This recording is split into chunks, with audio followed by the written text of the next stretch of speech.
This is Daanish Ellias, and welcome to yet another episode of the Steel Trenches. This time, we talk about CBAM and Europe.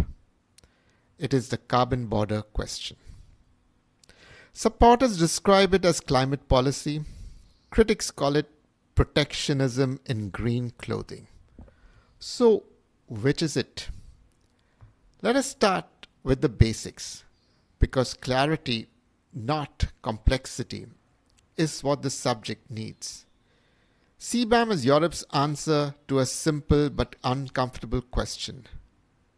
If European industry pays for carbon, why should imports get a free pass? That, stripped of jargon, is CBAM. Is CBAM a tariff? No. And that distinction matters. A tariff is arbitrary. CBAM is arithmetic. European steelmakers, aluminium producers, and cement plants already pay for carbon under the EU's emission trading system. CBAM simply extends the same carbon price to imports. Same products, same carbon cost. At least, that is the theory. And it is precisely here that the controversy begins. Why is Europe doing this now? Why not 10 years ago? Europe's answer is straightforward. Because climate policy, they say, was leaking. Production moved out of Europe. Emissions did not fall. They simply relocated. CBAM is designed to stop what Brussels calls carbon leakage. Let us be honest. This is also about competitiveness. European industry was losing market share to cheaper carbon-intensive imports. Both motivations coexist, and they shape how CBAM is being implemented. So how does CBAM actually work? Let us make this practical. You export steel to Europe. First, Europe asks, is your product covered? Steel is. Second, Europe asks, how much carbon was emitted to make it? This is where the burden shifts decisively to the exporter. You must submit verified data on embedded emissions per ton of steel. If you can prove it, Europe uses your numbers. If you cannot, Europe applies default values. And these defaults are not generous. They are deliberately not conservative. In other words, silence is expensive. At present, exporters must report emissions quarterly. This was up to 2025.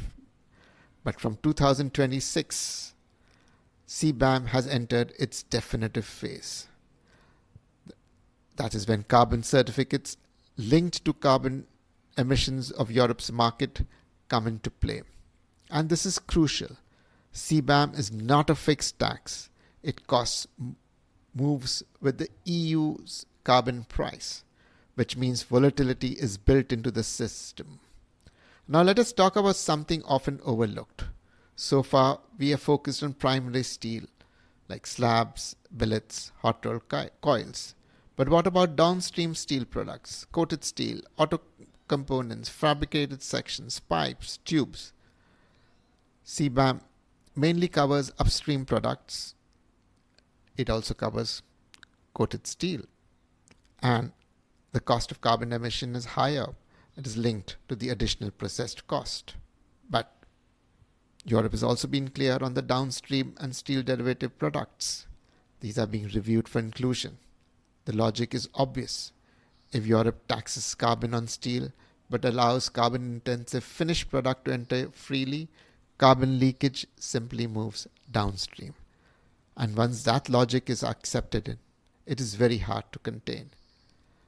Now consider how complex this becomes. Downstream products often involve steel from one country to another, processing in another, finishing in a third. Tracking emissions through that chain is difficult. CBAM does not simplify this. It demands it. Which brings me to the question exporters often ask. Is there any waiver, for example, a de minimis threshold? Yes, it is being considered for 50 ton and below. Now look at how this will affect different players. a larger importer into Europe, may handle hundreds of thousands of tons. They'll have compliance teams, digital systems, direct relationships with mills, and the leverage to demand emission data. CBAM will be painful but manageable. But for a small trading company importing small volumes from multiple suppliers, often on spot contracts and buying on open markets, they may not have direct access to mills level emissions data. But CBAM does not make allowances for that. If data is missing, default values apply, and default values can be substantial for countries like India, which is about €250 per metric ton of steel. In the case of Indonesia, it's above €600. So CBAM does something else, quietly but powerfully. It rewards scale. Large firms can absorb compliance costs. Small traders struggle. Large importers can demand transparency. Small traders often cannot. CBAM risks concentrating steel trade into fewer, larger hands, not by regulation, but by compliance burden. And combining this with downstream products, the challenge is even sharper.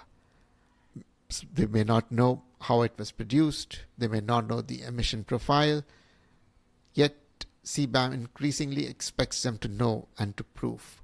This changes the nature of exporting to Europe. Traceability becomes a competitive advantage.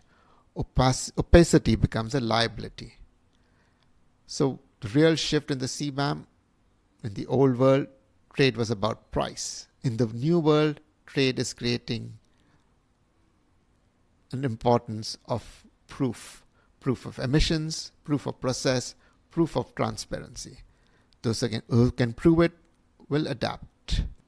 Those who cannot will be slowly priced out of the European market, quietly, technically, and very effectively. This is CBAM, not a sudden shock, not a headline policy, but a structural change in how Europe trades with the world. And once it's embedded, it'll be very difficult to reverse. Thank you so much for watching from the steel trenches. Do subscribe, do like. It'll be an incentive for me to continue controversial topics in steel trade, and get you the news behind the news. Thank you.